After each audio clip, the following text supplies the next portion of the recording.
On your Friday episode of Locked On Raptors, is there reason for optimism after a terrible, no good Toronto Raptors season heading into a summer of turning the page? We'll get into that and much more with our dear pal Will Lou from Hello and Welcome coming up on today's show. Thanks for hanging. You are Locked On Raptors, your daily Toronto Raptors podcast, part of the Locked On Podcast Network, your team every day.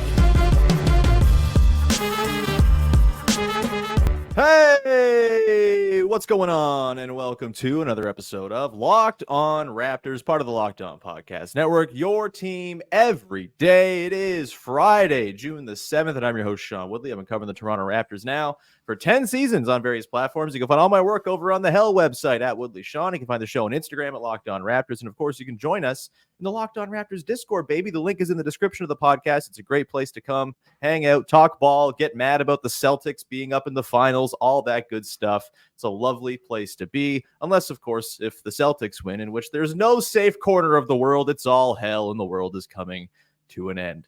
Yay. Again, free to join. Link in the description. Would love to see you there in our listener community on Discord. Of course, you can find the show for free wherever you get your podcast. Follow, subscribe, rate, review, tell a friend, all that good stuff on the audio side of things. You can also go to YouTube and subscribe to the Locked On Raptors YouTube channel. When you do that, hit the notification bell and you'll get a push notification to your phone every single time the show is about to premiere or go live, which is a wonderful thing, especially when we got cool-ass guests on the podcast like we do today. Before we get to that guest, though, today's episode is brought to you by Prize Picks, the easiest and most exciting way to play daily fantasy sports. Go to prizepicks.com/LockedOnNBA. Use the code, all lowercase, LockedOnNBA for a first deposit match up to $100. And we say hello and welcome to a local celebrity, I guess is just what you are now. It's Will Lou from Hello and Welcome, of course, formerly of the Raptors Show, formerly of Yahoo and Raptors Republic, and formerly of recording episodes of this here podcast at my kitchen table at my apartment near Christie Pitts way back in the day. It's William Lou. Will, how the hell are you, man? It's great to have you back. Dude, that's a hell of an intro, man. I gotta take notes, honestly, because the transition from broadcaster to YouTuber, which I know you're both, but like, man, I gotta learn some of those tricks. I gotta get used to saying hit that subscribe button, put that notification bell. Yeah, man, it's been great. I honestly, when you said that this is 10 years in for covering Raptors, I was like, damn, you and I are actually veterans in this game. Even though I remember us being like very, very young coming into this new space. So proud of you, proud of both of us, and I'm happy to be here as always.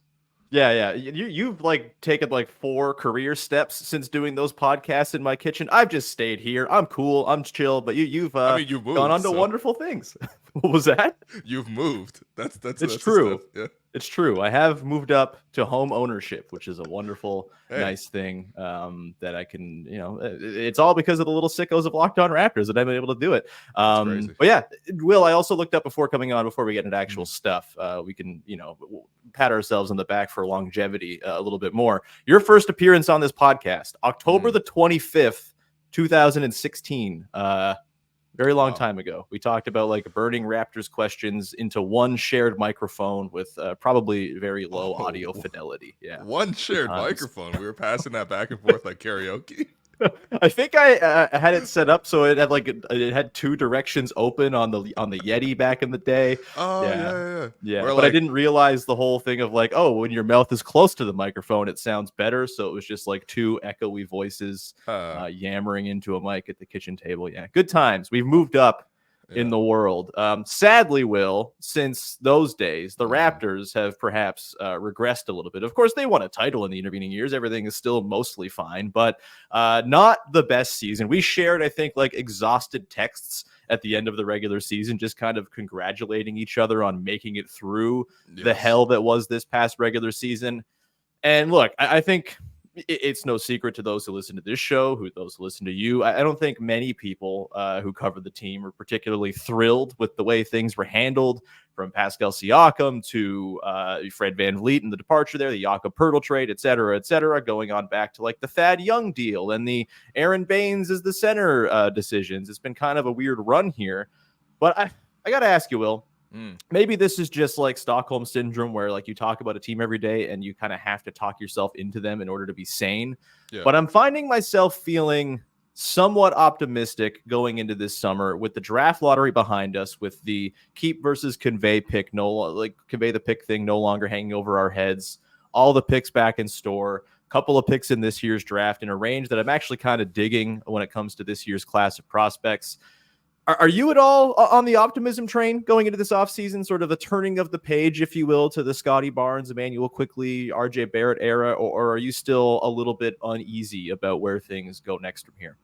Okay, first off, Woodley, you saying that you're optimistic about this team is the most Woodley thing possible. That's you haven't that listened to the podcast for the last year. It's been boomerism all around. I know, but I know this is deep in your heart. This is how you are, and obviously you can't be optimistic when you see 25 wins.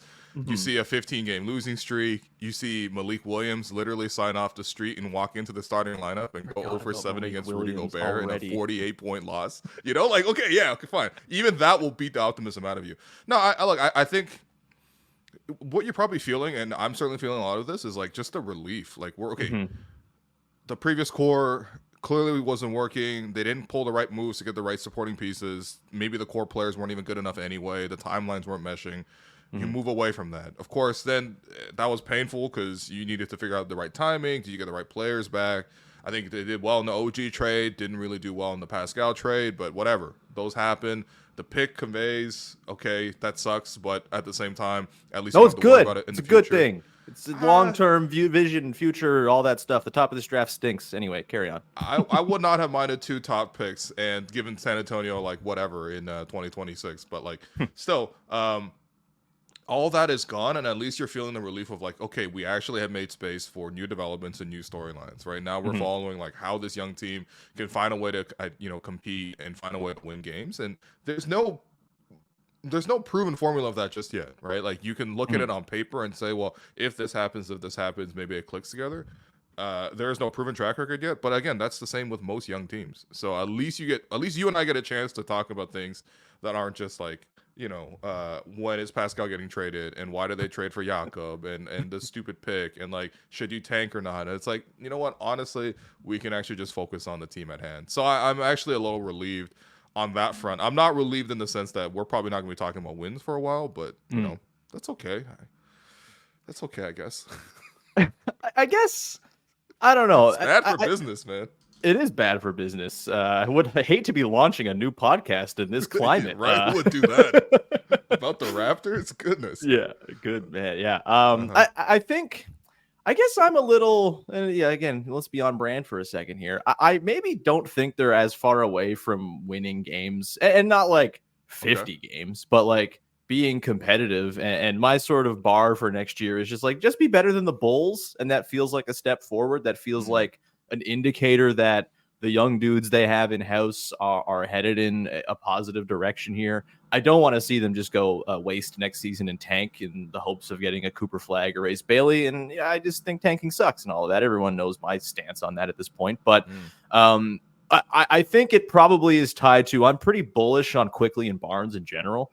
I think I'm probably in like the top 5% of Quickley believers. I wanted him since last summer. It was banging the table for it. And the day they traded for him was the closest I've come to streaking on the podcast. Enjoy. And then obviously Barnes, mid-December, he's streaking for Quickley. Sorry, go ahead. Yeah, no. And then Barnes, I think, how can you not be pretty optimistic about what we saw? Yeah, there's still some questions about the shooting and how real was it? And can he be sort of like the fulcrum of a high level offense, et cetera, et cetera. But the jumps he made were kind of unprecedented when you look at the sort of across the board nature of them. And so if you're bullish on Quickley and Barnes, that's 2 pretty key pieces who in theory can drive winning basketball. I think Jakob Poeltl proved when he's on the floor, he's pretty important and allows this team to play pretty competitive, competent ball. I may be being seduced by the plus 12 net rating for the starting 5 in like 10 games of action together where they looked really good for that sweet fleeting stretch of February. But I kind of think you make a mid-level exception add this offseason. Maybe you trade Bruce Brown for something. Maybe you keep Bruce Brown and trade him at the deadline. You bring back Gary. You take your 2 picks. I kind of don't think they're that far away in an Eastern Conference that doesn't feel impenetrable to me. from being like, a fun, spunky play-in team with a little bit of upside to maybe surprise the way like a Magic did this past season, for example. Am I crazy there, or are you kind of also like, are you a little less bullish maybe on the Quickley Barnes thing than I am? And is that maybe sort of informing your lack of optimism that wins are on the horizon? First off, I mean, I would love that scenario. I think that's better for both of us. That is 100% The business better mind constantly churning. Yeah. Okay, so for me, actually, I think I'm a little bit more stronger on RJ than I am on Quickley.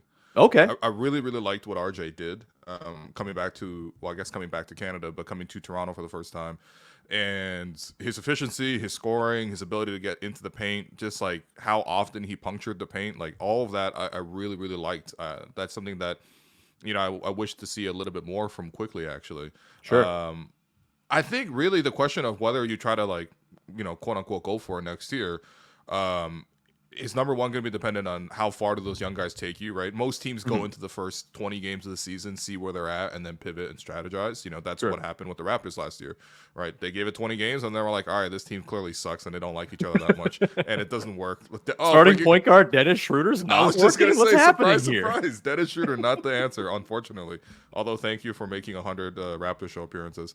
No, but seriously, that'll figure itself out to some degree. And of course, if the young guys really click and mesh, they might keep going with it. But I think the bigger question is just like, how much potential do you believe Scottie, Quickley, RJ have? Because like, if you really believe that that's like a strong playoff trio, whatever like that, then yes, you continue to build upon this. But I think if you don't fully believe in that talent, and I honestly, I don't know what the right answer is right now, then you might need to continue to reach for more talent and add more pieces. And the next year's draft is really good. Like, I got so bored of scouting for this year's draft, the 2024 draft, that I was like, let me just look at the All-American McDonald's game. And I was like, oh, let me just watch like the Portland game, the one that the Nike Hoop Summit. And I was like, no, there's some really, really good players, man. Ron Harper's younger brother is really good. And I was like, I actually would not mind adding him to the roster, Dylan Harper. But like, yeah, I think that's where I want to ask you, like, okay, what makes you what's the basis of the super optimism for Quickley? Because we see what he can be, right? I think he's like a good starting point guard right now, maybe average to good, and with a little potential to get better. But what do you see Quickley's future as? I think the speed with which he kind of took to the lead guard duties, guys who are 24 who kind of get that responsibility, I feel like it's a long learning curve. I think point guards are the guys who probably sort of their curves of development probably extend the longest among most player types, just because like there's a lot to learn with that position. And the speed with which he just kind of was like, okay, I never turn it over and I get 8 assists a game and I kind of can conduct and sort of pick my spots to score, pick my spots to create for others. I just was really impressed with how fast all of that seemed to come for him in a context that was completely messed up, right? Wasn't really playing with the team that they figure to actually have on the floor around him next season. There was no Scottie for the last 21 games. His lead pick and roll partner and Yak wasn't there. Like, I just think I'm so impressed by the early returns in a totally messed up team context that with a actual full season of planning with a team that they have, not just for little portions of the season and just like a real runway to work with Scottie and RJ. The fact that they have like 3 years at minimum of runway without having to worry about one of those guys being out the door. Like just the time they have. I'm not saying he's going to go become an all-star next season, but I do think that there's clear like top 3 or 4 point guard in the Eastern Conference potential in Quickley. When you factor in the pull-up shooting, like that's the skill that makes careers. We saw it with Kyle Lowry. I kind of think I see that in Quickley as well. And I want to get a little more into this, Will. We do got to get to a quick break. We'll come back on the other side. We'll get more into Quickley and sort of what they can do this offseason to supplement the trio of Barnes, Barrett, and Quickley to maybe make us feel a little better about things going into next season. We'll do that coming up in just one sec. Today's show is brought to you by our friends over at Prize Picks, the single best place to play daily fantasy sports. You got to check them out because it's daily fantasy as it should be. It's not you and some expert who you can't even see what their lineup is or anything like that in some basement that they put together. No, it's just you against the projections the way it should be. And it's so simple. All you got to do is pick 2 to 6 players on your entry on a given night of games. Maybe you're picking an NBA Finals game. Maybe you're going to the NHL side of things with the Stanley Cup Final starting tomorrow, and you're just picking more or less on 2 to 6 player stat projections. You could turn $10 into $1,000 in a single game watching your favorite sports this summer. Go and make your Prize Picks lineup today. There's always action on Prize Picks, and this is the perfect time to try out something new as basketball season's winding down. Make sure to try out esports on Prize Picks as well, because for every Wednesday and Saturday in June, if your lineup doesn't win, you'll just get your entry fee back. That is pretty sweet. Choose from Counter-Strike 2, Call of Duty, League of Legends, and more esports for you to go and play with Prize Picks. Download the app today. Use the code LOCKEDINNBA for first deposit match up to $100. That's, of course, the Prize Picks app. Go download it wherever you get your apps. Use the code LOCKEDINNBA for first deposit match up to $100. Prize Picks. Pick more. Pick less. It's that easy. Back at it here with Will Lou, talking to Immanuel Quickley. I'll throw it back to you. What maybe leads you to feel less optimistic than I am, the sort of conductor of the Immanuel Quickley hype train over here? Obviously I know like the getting to the rim thing and finishing at the rim has not been incredible, although the percentages, when you look at it, like at rim percentage for him, not crazy high frequency, but he shot like 70% at the rim as a Raptor. I think you'll take that. The flow game kind of falling off was weird. I don't know how real that is, if that can come back, but is it that stuff? Is there something else in his makeup that makes you a little less optimistic or bullish than I seem to be about Quickley being a guy who can kind of drive the ceiling of this team? Yeah, so I think maybe part of this is informed because the last 2 months we've just been watching straight playoff basketball, right? And right. I think the other part is we've been watching like a decade of Kyle Lowry and then Fred at point, and those guys are much, much stronger defenders. Sure. But I'm watching these playoffs and I'm like, okay, where can Quickley sort of slot in for certain teams, especially the top level ones? And I think the one thing holding him back, obviously, is the defense. Like, it concerned me how much Darko looked to hide him on defense when he first came to Toronto. And of course, like when you first join the team, I'm not expecting necessarily from to just dominate defensively at the point of attack. Nobody does that, right? But it was like, all right, we'd rather have like Scotty guard point guards. We'd rather have Scotty guard like Steph, Ja Morant, and De'Aaron Fox on one road trip. You know what I mean? Rather than, and that kind of persisted throughout the course of the season. I really want to know if he can get to an acceptable level defensively, because obviously offensively he plays. I think there is the speed is really good. I think it's weird. It's not, you don't see a lot of in between shots from Quickley. Sure. That you see from certain other like really, really creative high motor point guards. You see more of him. You might call it really good discretion. Really, he kind of avoids those tougher shots. He's not sort of just freelancing off the bounce. Like you kind of know the 3 type of shots that he wants to get to. If he's working pick and roll and he gets a good screen and the big isn't drop, he will set his feet and he will launch a 3, and he's pretty good when he gets his feet down. But he kind of needs to get that little 1-2 tap pattern down, and it just takes a little bit longer for him to get his pull-up release. So it's not as extendable as I think that you might see from other point guards who have the pull-up ability. Tyrese, for example, is a really flat-footed pull-up 3-point shooter, but he gets it off super quickly and he kind of shoot it whenever. And then I think when he's going to the basket, he's mostly, yes, he shot a high percentage, but he's not really getting to it at the volume that you would want necessarily. Sure. So I think those are the little smaller things. Obviously, offensively, like the passing was above average that you would really expect, right? Certainly improved from his role in New York, which was more of like a Lou Williams type of gunner, to like more of like, a lead point guard. You saw that. But I do have some concerns offensively, and I do have some concerns in terms of just like what is like the ultimate ceiling of offensive creation, because you see like a lot of really talented offensive creators in the East, right? You got like Tyrese Halliburton when he's healthy. I mean, come on, like all NBA. Tyrese Maxey obviously is a killer. Jalen Brunson's a killer. Like to become a top 3 point guard in the Eastern Conference, like you got to be above one of those guys. That's not even bringing in Dame, although obviously Dame is on his way down, but like still Dame is still Damian Lillard. So is he typing out like a Darius Garland, for example? Like, would you rather have his future over Garland's future? That's a question I want to pose to you, because I actually really like Garland as well, but Yeah, I think it probably just comes down to size. Like I think Quickley, just like the length, and he's got a couple inches on Garland. I'd probably take him over Garland long term just because of that. Garland's super fun. I just think he has a way more likely chance of being totally run off the floor defensively than I think Quickley does, who I think like on ball, it wasn't great, but I do think there's something to work there. He is a long dude, and I think rotationally and like contesting shots in rotation, I think he's actually pretty good with that for his size. Okay. So I think there's a pathway to being like a passable, not ruining your life type defender. And I do think the sort of interesting thing is I found RJ Barrett's defense to be way more alarming than Quickley's. It felt like he could just not keep his spot against anybody. It's like this weird sort of yin and yang thing. He's like always a little flat-footed. Yeah, and just like it seems like on offense, he's just this bull, right? Like he just like charges into dudes and they just bounce off of him and he scores. And it seems like he uses all of his physical might on offense almost. And on defense, he just kind of gets pushed off the spot, can't stay in front of dudes, can't slide the feet well. And I think, at that position, I think that's a way more concerning thing. And like one of my big sort of things I've been all over this offseason is like they got to find someone who can push RJ to the 2 long term and just be a staple wing defender who can allow Scotty to play his ideal position as the low man, doing some help rim protection, sort of as a bit of more of a safety and kind of doing a little bit of everything.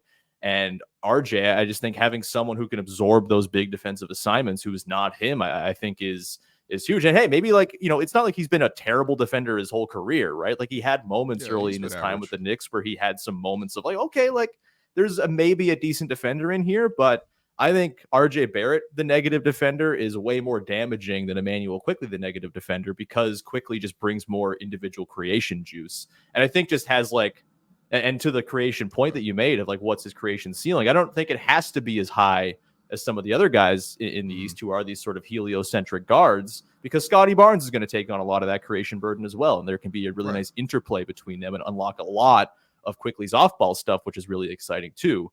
Barrett just feels like a bit of a tougher fit if the defense never comes along. But I don't know, maybe you're seeing something that I'm not. Like, are you optimistic about him on that end? Or are you also of the mind that they got to find some insulation for him? Well, I think, number one, I don't think you can make Quickley that type of heliocentric point guard, because we've seen him this year really struggle with physical defenders. Sure. Even like a Josh Green, who's like your classic Australian player, loves to be over physical and overplay things. You know what I mean? Like they're certainly a type. Even that, like you see him sort of like not fold, but have to like even bring the ball past half, get rid of the ball kind of thing. Sure. I think for me, that's the thing I like about RJ's game. I believe it will translate better to like, it's more translatable to the playoffs because he's already playing in like a very, very high level of physicality. Yes, certain teams can obviously bring better rim protectors, and his game is relatively more one-dimensional because he has to go to the basket a lot more. But we've also seen like a little bit more playmaking out of RJ than we did, I guess, RJ in New York. Again, this is the context of he comes to a Raptors team that like was struggling so much. He probably has to do more playmaking. But you can sort of dribble? My God. Who sent you? That's what I'm saying. You could dribble, you can get past your man, you get an angle on your guy, and you get a step, you can touch the paint. I like that part about RJ's game so much. But I mean, I agree with you in the sense that like, yes, it would be an ideal to bring in a wing defender better than RJ Barrett, because I don't think he's going to be the like 3. I mean, look, if he can get his defensive level to a higher degree, then of course, then all of a sudden your problems kind of solve itself. But you kind of do need a 3-and-D type to like ideally slide into that starting lineup. But I think part of that is just like RJ's not a strong shooter. Scotty's improving, but not a strong shooter yet. And you have Yak in the middle. So all of a sudden, like you look at it, it's going to be pretty difficult. You probably need a really strong shooter as the 5th member of that starting 5 if those other 4 are spoken for. And that's where it's like, okay, yeah, you probably maybe would like to see Grady come in the starting lineup at one point. But then if you put Grady in the starting lineup, then all of a sudden your starting lineup is so bad defensively. And that was Raptors' number one problem all season. Super duper leaning into the Kings model of a couple of years ago of, we suck at defense, but we're the best offense ever. I don't think that would be the best offense ever. Yeah, and then you look at the Celtics, and I hate doing that thing where it's like, okay, you look at the Celtics, because whatever. But like, how many 3-and-D guys do they have? Like guys who are really good at threes and really good at defense. It's like 6 guys on their roster are really good at that. And that's why they're like, obviously 3 wins away from the finals or winning the championship as we speak. Adam Silver, please cancel the NBA finals. But yeah, like that's the kind of model that you want to get to. Even when the Raptors won in 2019, there were so many guys who are really good on defense and also has at least a 3 on offense, and so that's where. Yeah, I mean, I don't know. It's a weirder fit, even though individually we've seen like a lot of growth from all 3 of those guys this season. But it's a tricky bit of fitting around those 3 guys, at least at the moment for me. So Definitely, right? Like it's not the simplest fix, and I think Mhm. it's probably something they hope to find in the draft this year. And I think this is the range of the draft to find really connective role players, right? Like Okay. in this draft in particular, where there feels like it's like a group of 40 guys who could go between 10 Right. and 35, right? It's kind of a flat pool, and there are certain guys who excel in one area more than others. Please don't take Ryan Dunn. We need someone who can shoot just like a tiny little bit, please, I've please, seen I've please. seen Blake Murphy once in the last 2 months, and right away he's like, "Yo, this Ryan Dunn guy." I was like, The man "Man, simply Blake, cannot please, man." contain himself with defense only guys with the last name Dunn. He's got a sickness, man. If Blake Murphy was a GM, he would have 5 Matisse titles on the team. I swear. Chris Dunn, Ryan Dunn, Matisse Thybulle, and I don't know, Rondé Hollis Jefferson from his time with the Raptors. Yeah, Yeah, there you that's go. the dream Blake Murphy squad. Uh-huh. Let's get in then to how they can address those holes in the roster, get into some free agency stuff, get into some pipe dreams for the offseason. We'll do that coming up in just 1 second here.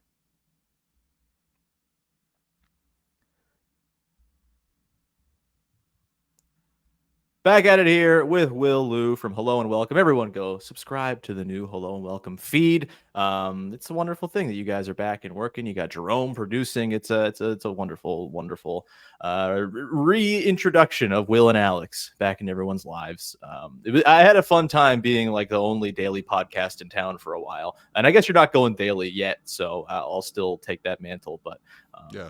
thanks for giving me the 2 hot seconds of not having to punch up at the Raptors Oh, show. It was fun. a lot of good Raptors news came out during that time, huh? Yeah.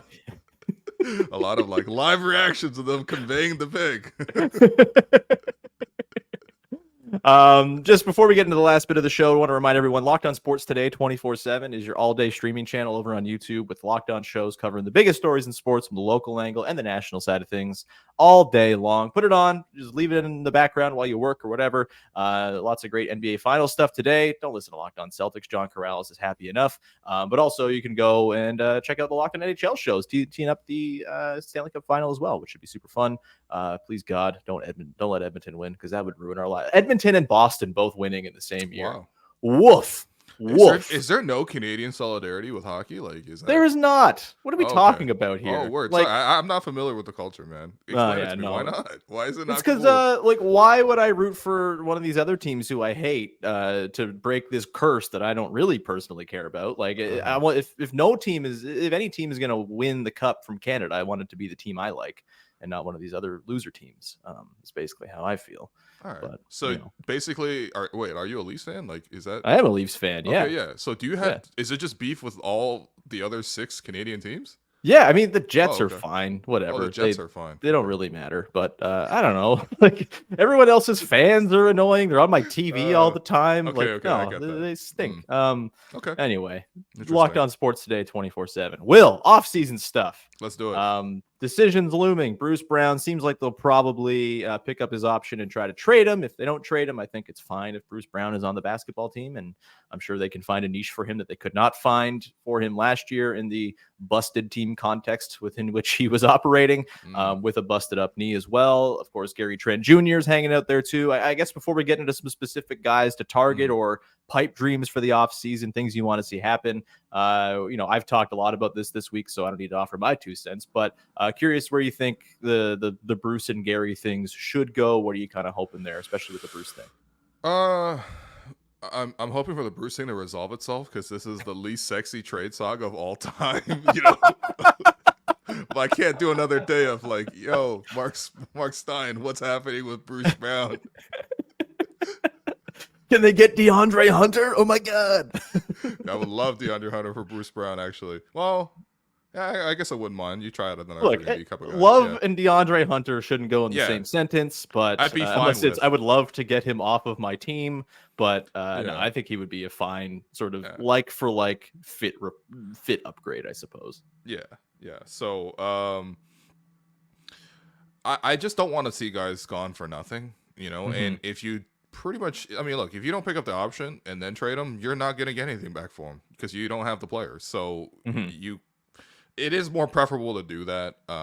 I don't know like how much value he would have necessarily. I mean, I think he can contribute obviously in a playoff setting. We just saw that last time he went to the playoffs. But at the same time, like Bruce Brown is also a pretty particular player, and I think the salary slot probably has some value in the fact that it's expiring, although it's not necessarily that much value. I think expirings used to hold so much more value when contracts were as high as like 7 years, but now it's like contracts are 4, maybe very, very small factors are 5. So and the cap's going up again too, right? It's not like the last few years where there was right. kind of cap stagnation because of COVID.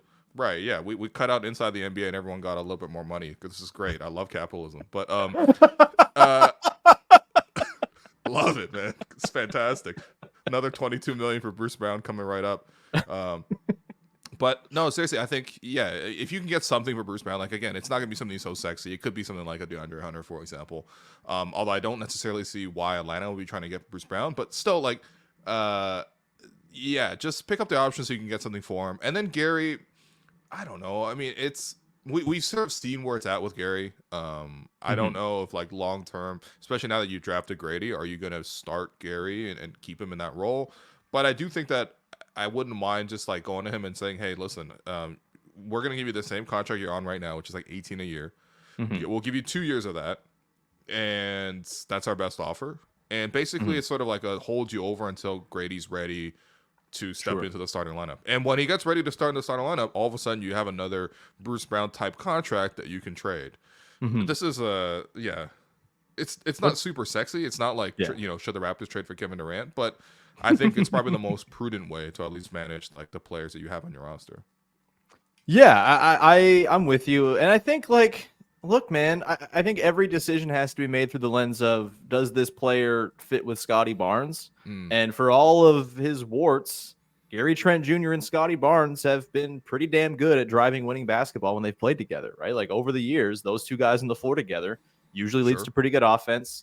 The defense doesn't seem to struggle all that much. And like having shooting is good. Yeah, you wish the shooting also had a little bit more defense that wasn't entirely tied to steals being the value driver for him. But, steals are valuable. Live ball turnovers are valuable. It's a thing he can go and create. It's not like he's a nothing defensively. And let me ask you, I mentioned earlier the starting lineup: Quickley, Trent, Barrett, Barnes, Pirtle. 347 possessions played. It was the second most used lineup by the Raptors this season. Wow. Very tiny sample. But plus 11.8 net rating. The defense, pretty good. 68th percentile, 110 defensive rating. Like with those players, kind of shocking. Yes, it's kind of a very small segmented sample from February where things were probably at their best at any point in the season for the Raptors. But like, can you ignore that level of production even with the small sample with those guys who, in theory, at least on offense, really fit together? I don't know. Yeah, I mean, I think more than like, are those specific 5 like worth doubling down on? I think what's interesting is what the archetypes and how those pieces specifically fit, like what kind of roles are on the floor.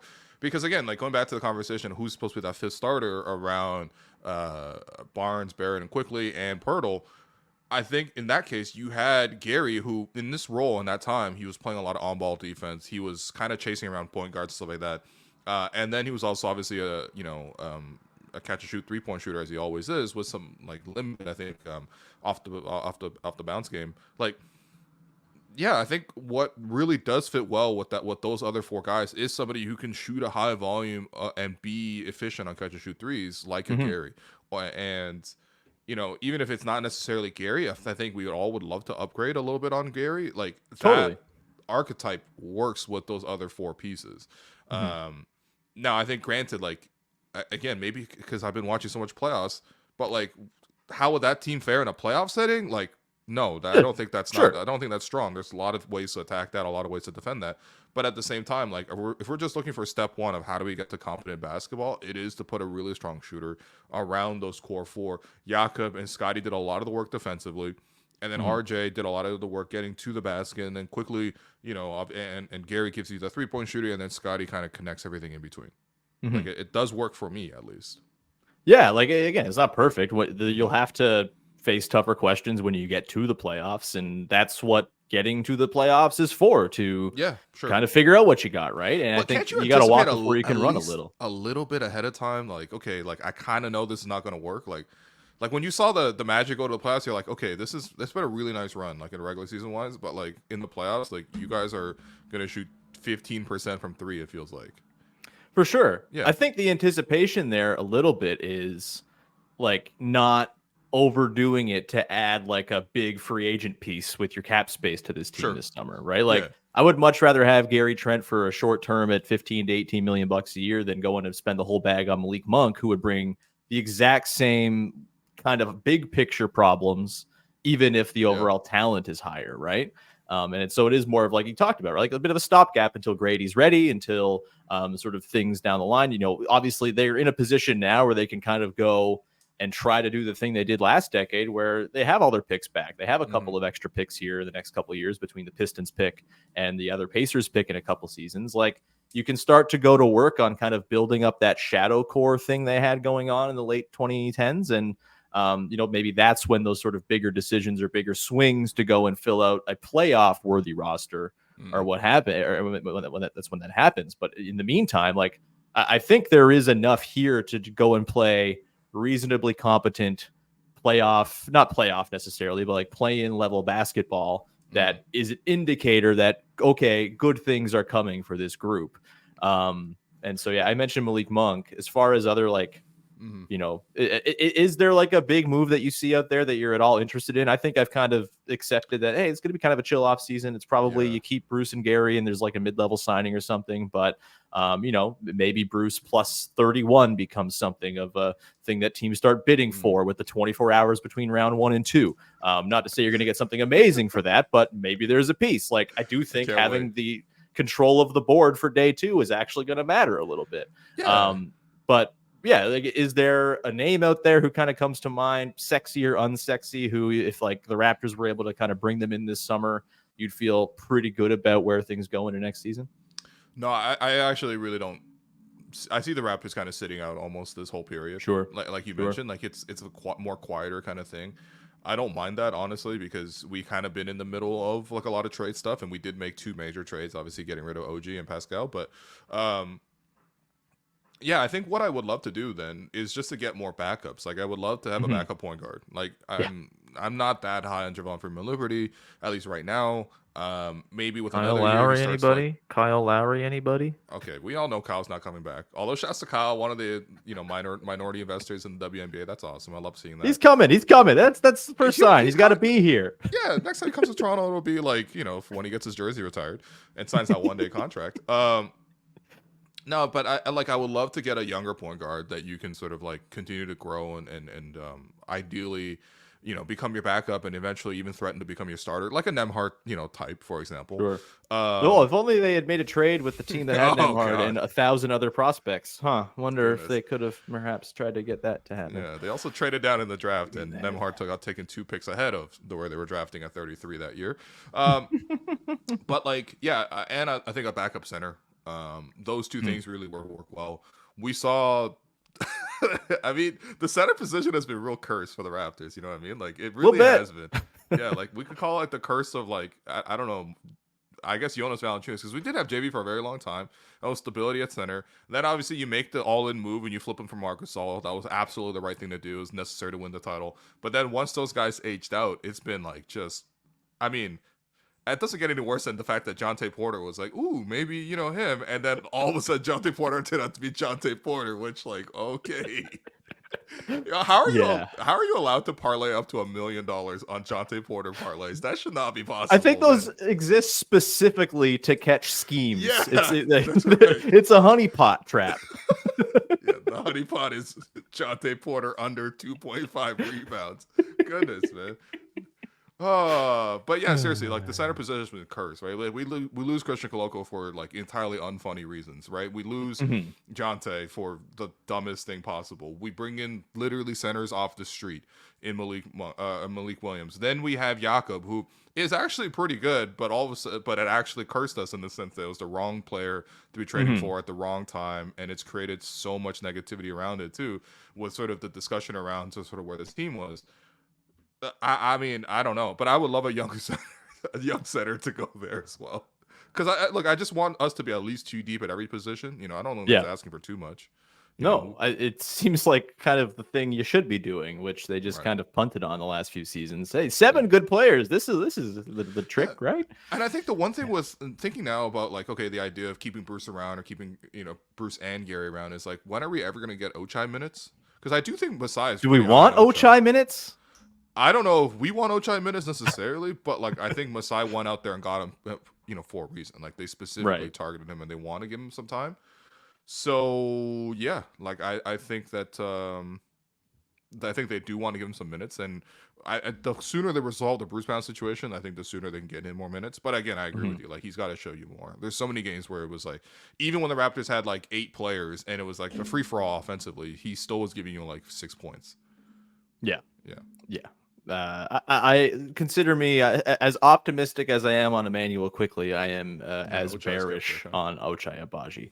Don't tell our pal Vivek Jacob, who was the biggest Ochai stan in the world. I will just say that Masai did say unprompted at the season-ending press conference that Ochai can be one of the best defenders in the world. He said that. I mean, they did also say that Jeff Doughton and Delano Banton were going to be big parts of the team as they were sitting in the front row of the Darko presser last year. So they lie. We'll leave it there.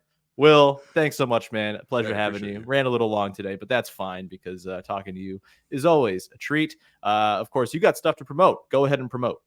Yeah, that's right. We're back up. We are now under Hello Welcome Pod, and yeah, we unlike Woodley, we drop Monday, Wednesdays, and Fridays, but we'll have lots of reaction podcasts. We'll get back to the point where it's basically just me talking about the Raptors daily, but yeah, we're covering all the things that you would expect a Raptors focused basketball podcast to be covering. A lot of WNBA coverage as well coming your way. Going to Summer League, going to the focus a lot on the Olympics this summer. Oh yeah, throw out some live events. Hopefully we'll see Woodley out at some of these events as well, and just hope to see all of you there as well. But it's funny because I'm explaining a show that I've basically done for like quite a long time. So basically, just under new management and a new name. So hell yeah. Everyone go check out Hello and Welcome. Of course, do it after you listen to this podcast. But absolutely, it can be your number 2 listen every day, and it won't bother me one bit. We'll leave it there. We'll be back again on Monday to, we're getting close to the draft and stuff. We'll keep doing our draft coverage. I'm getting close to doing a sort of big board for pick number 19 and 31, which is basically all just the same group of guys anyway. So we'll get to that coming up soon, and keep it rolling here on the show. Thanks as always for supporting the show by following, subscribing, rating, reviewing, going to YouTube, supporting over there. It's much appreciated. And we will talk to you again on Monday. Have a great weekend, everybody. Thanks for hanging. Bye-bye. Oh.